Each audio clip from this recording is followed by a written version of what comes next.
Hello, everybody. Yes, I work for Older Citizens Advocacy York, and we're a small charity based in York. Just 4 staff, about 30 volunteers, and we're an advocacy organisation, and I'll explain a little bit more about what that means. We don't give advice, but we do give information to help people to make decisions. So I'll go on to the first slide. Oops. Yes, so we were formed in 2001, basically. So we've been going for 23 years. A couple of years ago, we had our 21st birthday party. I've been with the charity since 2016. We've got the Invested in Volunteers Award, which means we've got an award for supporting volunteers. We've had that renewed, so we're very volunteer focused. We depend on volunteer advocates, really, but we've also got a part-time paid advocate, but volunteers are at the heart of our organisation. And we're based in the centre of York in Priory Streets, and most of the work we do takes place there at our meeting room where people come in to see us.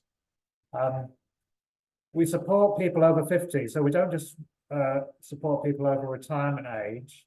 We support people 50 plus, between 50 and retirement age, so 50 to 100, so we're very broad ranging. Go on to the next slide.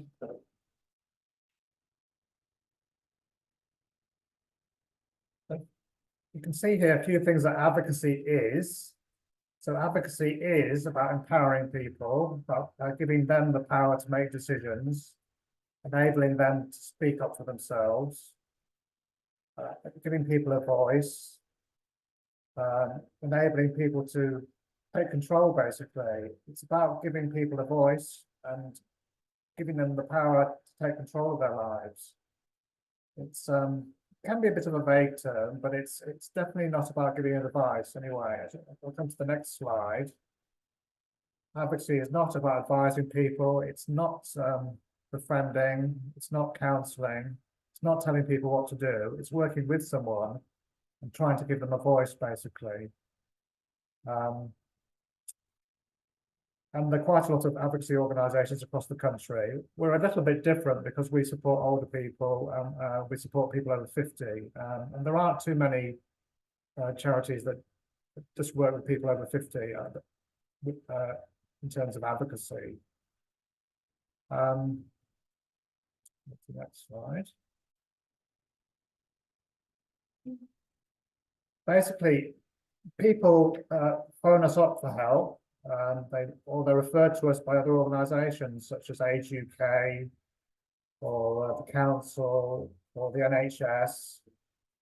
So people come to us and we book them in for an initial meeting and we tell them a bit about what we can do for them and find out more about them. We do a little risk assessment. And then we will put them on our database and a volunteer advocate will choose what they want to do, basically. If any case that they're interested in. We get a lot of requests for help with blue badges, with benefits, with complaints, with health and social care, anything that affects older people. But we don't give legal advice, we don't give debt advice, we don't give financial advice.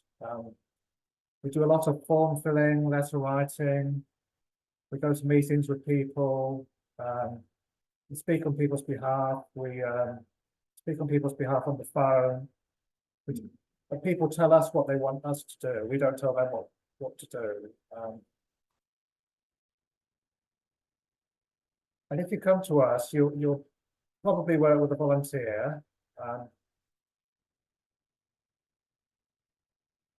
All our volunteers have training. They have an induction, and they will meet with the volunteer at Priory Streets, with the client. The client is the person we work with. We meet with them at Priory Streets, and we'll work on one issue at a time. So we might work on a blue badge application, attendance allowance, complaints, any issue affecting an older person, basically. And we're quite good online. All the volunteers record all their notes on the database.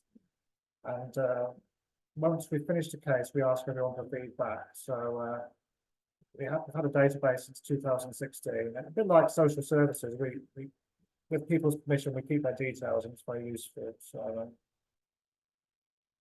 at the moment, we've got 24 volunteer advocates, and they all do some training, which is based on basic advocacy skills and safeguarding, interview skills, and record keeping. And they all get support from myself, the part-time advocate, and from the other members of staff.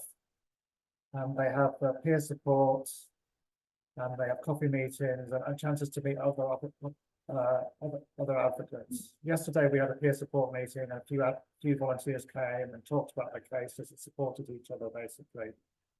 So we're very reliant on volunteers. Volunteers are the heart of what we do really. And we've got 4 paid staff. Myself, I'm full-time, part-time advocate, part-time administrator, and we've just appointed a new director, so he starts soon. So there's some stats here on the next slide. In 2023 to 24, we supported 468 people. And over the last few years, it's progressively been increasing. But before the pandemic, we supported 300 people a year, but now we've increased by more than 50% basically. So we're expanding. We need more volunteers. We need more staff. And I think this is partly linked to the cost of living crisis when people's bills went up, more people claiming benefits. But that's had a big impact on the people we're supporting. And there have been cuts to other local services as well, which means we're busier as well. If you look at the age profile of who we support, actually most people we support are under 70. 33% in the 50s, 28% in their 60s. So that's 61% are below 70, and then the rest are between 70 and 100. So there's a big age range, and there are different issues that people come to us. Older people seem to need help with attendance allowance and blue badges, whereas younger people need help with things like universal credit, personal independence payments. So 2/3 of the people that use our service are female, and 1/3 are male. You can see that the issues that people come to us for help with, benefits is a big one. 41% in the last year were benefits, which can be universal credit, personal independence payments, attendance allowance. Health and care is also a big issue, and that includes blue badge, disabled parking badges. Consumer issues, energy issues are also another big issue that we come across. Most of the work is done by volunteers, but there's also a part-time paid advocate who does some of the cases, more complicated cases as well, and I do a few as well. We also help with housing and finance. We're not experts in any particular area. We're not sort of advisors or experts. What we do is often find out about the information and give it to people, the information in a presentable, up-to-date form. So we don't tell people what to do. We often research the information. And we don't give legal advice, as I mentioned before. The next slide is where we support people in York. And a lot of people, it's Central York, Fishergate, Guildhall, Holgate. Lots of the people we support are Central York. Acomb is a big area that we deal with. Micklegate, Fulford. So we're all across York, really. We support people in York and the surrounding villages. And what we usually say, if people can get into our office, we'll help them if they live locally. So, but we do home visits if people can't get into our office, if we can get to them anyway. We collect feedback from all our clients, and that's some of the feedback we've received in the last year, that we've helped to improve people's well-being, make people feel more confident, feel more independent. So every person gets asked for feedback before and after that we support them, and that's really important.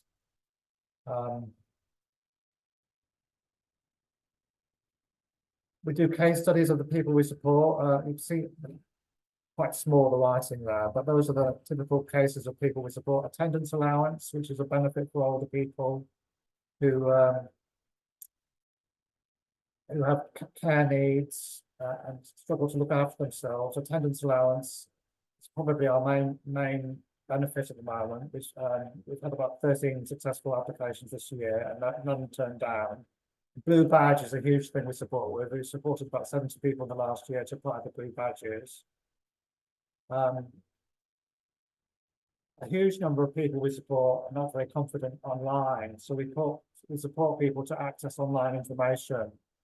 Either they can't afford to, or they lack confidence, or they don't understand how to use it. That's a big part of what we do. Most of our clients have issues with IT, with online information, and a big part of what we do is help them to access that information. Basically, I was just going to see if anybody had any, that was just a brief tour of what we do. If anybody had any questions about what we do, and absolutely, I was very happy to give questions and answers, you know, so does anybody have any? Thank you very much for coming down.